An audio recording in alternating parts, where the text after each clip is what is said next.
What do you think of your own work? I don't think about it much. I look to be inspired, and in that way, I continue on. I don't think about what I'm about to do or what I should do or how I should do it. Those aren't things that I entertain much. It's sort of like worry. It's useless. The minute you start working, something else happens anyway. So I don't understand the plotting, the planning, I don't understand. It doesn't apply to me or for me. It just doesn't.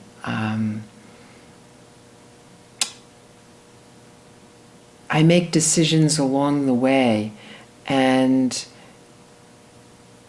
I fill the time that most artists use with the planning or the thinking about or whatever vocabulary you use.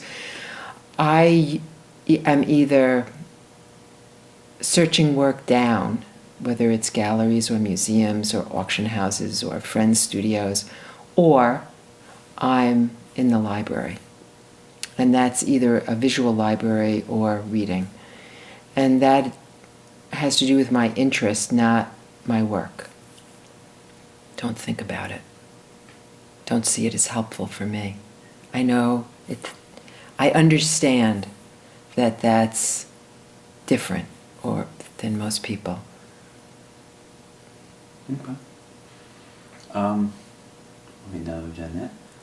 Would you like to talk about some of your sculptural work? Because I don't think we even talked on that. I don't see it as any different than any of the other work that I've done. I think it's of the same mindset. It's of the same attitude. I mean, I can tell you, if I haven't already, how it happened, how I got on the path of it. Yeah, sure. But I don't see any difference between the new material that I'm working on with Golden, or the canvas on canvas, or the sculptural paper, or the steel. They're all the same to me. I don't see any divisions one from the other. They are to the looker, to the audience, in terms of the material, the media. But for me, it's all the same attitude. We had this opportunity to work in steel, Daryl and I went and spent some time, and I made a couple of things, brought them to completion. They didn't look that interesting to me. They didn't seem to add or say much to welded steel and, the work that I had seen, constructivist welded steel. It just didn't have anything to say that felt like it was mine. And so the next time we went back, I declared that I was going to read, because where we do this work, there's an extraordinary art library, many volumes I don't own. And I thought, and I arrived tired. I've sustained a really serious injury. And I thought that perhaps this was a really good time to take some R&R. I could cook for everybody, but there'd be gaps in the day where I could read. And my friend, where we do this work, would come in every morning and have tea with me. And every morning he would say, "Well, you going to the studio?" And every morning I would say to him, "You know what my decision is, and it's expensive to do this work, and doesn't matter whose tab it's on, or how generous you are, or I just don't know that I have something to say that's mine." And that went on for, I would say, at least 4 days. And the next morning he came, we had a dialogue, and when he left, the dialogue was really the same.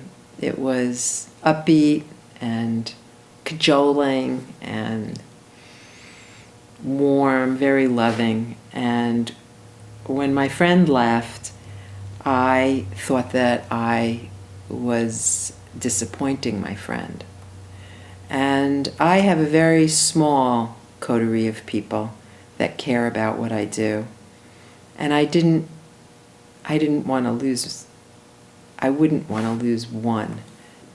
And I don't think I could do anything quite to lose this friend, but I surely didn't want to be disappointing.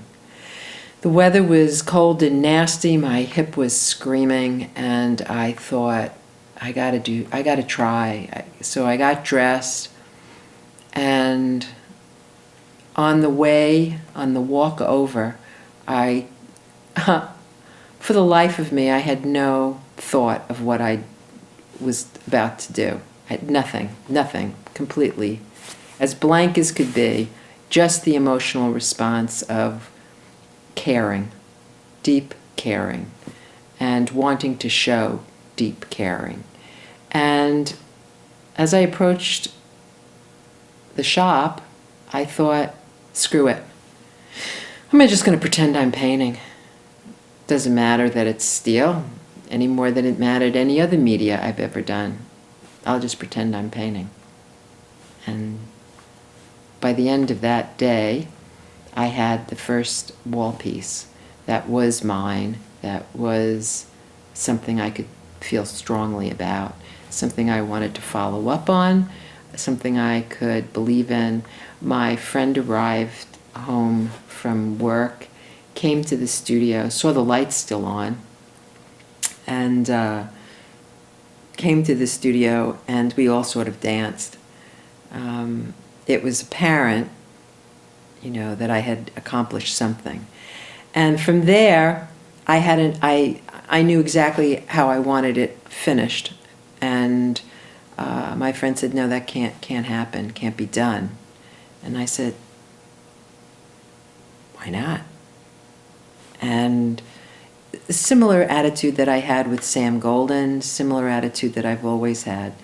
And I had a sense of how to go about it, did some research, and so when we went to the factory the next day, I knew exactly how I was, it was difficult in that to try to tell somebody who knows their business that you have a new idea, it was very difficult.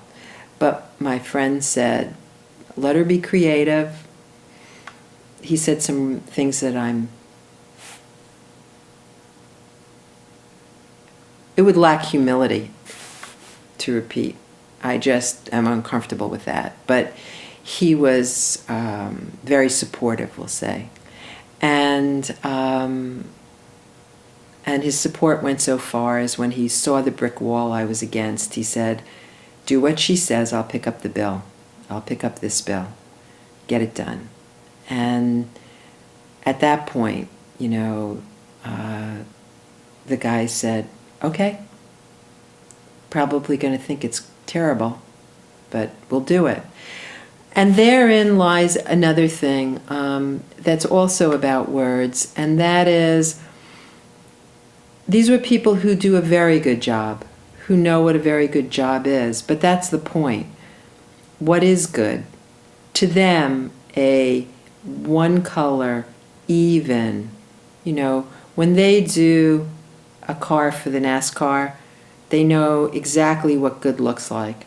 And then you have somebody else who says, my idea of good is different. I don't want one color. I want it graded. I want you to open up the spray. I want the charge uneven. I had to break down the conversation, not into the science of a man who spent a lifetime doing what he does. And I certainly wasn't going to explain to him the lifetime I've spent in what I do. Rather, I had to say, your idea of a good job and my idea of a good job, well, they're different, you see. So let's try my job because you're going to be paid. And What do you care? What do you care? The good news is that once he saw what this idea could accomplish and decided to take this, what he called chameleon finish, to this NASCAR event, in the first hour he gave out 500 business cards. So the reason we were using this factory and the deal that my friend had cut was because this guy was right on the road to losing his business, because it was recession and he was taking all comers, and all comers meant artists and weird jobs that he'd never done before.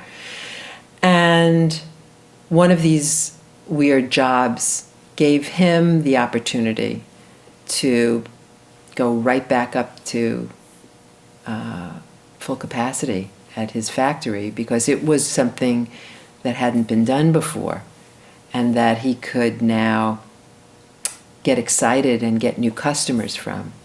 But that attitude isn't any different than the attitude that I brought to Sam Golden, you know.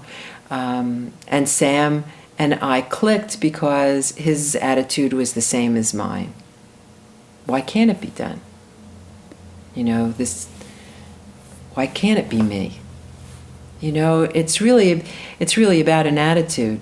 After that, the discussion happens long after the work is accomplished, and certainly long after my generation is dead, to see where the influences are, how important the work becomes, what the level of quality is. I'm of my time, and I'm living in my time.